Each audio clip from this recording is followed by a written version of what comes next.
you had told me this morning that a large mall company would buy another mall company and double down, I would say that that could be fanciful, and yet I wake up to a deal that I didn't dream of. No, and I'm glad you brought it up. It's worth, because we mentioned at the top of the program some M&A news, and this is led by this Simon property deal to acquire Taubman.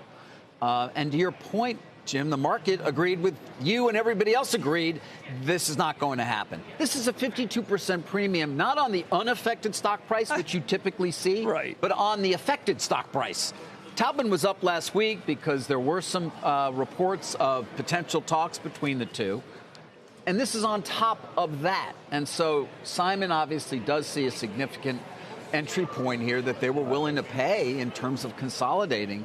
They're going to own 80%, the Taubman family rolling in. Eventually they have the right to, or Simon has the right to buy their interest. So it's going to be separately managed in a sense, controlled by Simon. Important to point out. But the overall price is going to add a bid to the entire sector, one would expect. Although this is all A+A mall. Macerich up sharply this morning. Simon seems to be responding positively. Isn't that something? To the deal. Well, you know, I pulled up with David Simon. I hope I'm not violating any off the record, because I was at a DJ Saul concert, who's very good, but I'm not know if you're familiar with his work. I am, yes.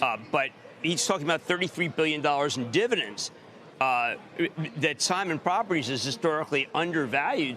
When I see that the stock goes up, well, there's a way to raise the stock, not the dividend. Yeah. And I think that when I went through the properties that Taubman owns, I realized I've been to quite a few of their malls, and they are the highest end. But when was the last time? Actually, pretty recently, because there's one a mile from my house. All right. The mall at Short Hills. Right. And it is, I went to return something. How that? That's all you need. They just need traffic. Yeah. But it's funny because when I'd heard this actually originally as a possibility, I did approach a couple of my key guys in real estate who I sort of rely on for their insight, and they were like, nah, it doesn't make sense. Doesn't make sense. Look, anything that is a domestic operation with no exposure to China, you wake up and you say, you know what? I really gamed this correctly, and yet you knew you were wrong until today. They're buying it at a cap rate of 6.2%.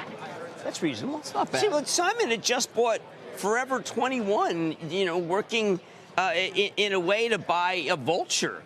And yet, and also today's Sycamore buys just a pure mall denizen in Victoria's Secret. So I came away saying, I guess I'm just too negative on the thing I'm most negative about.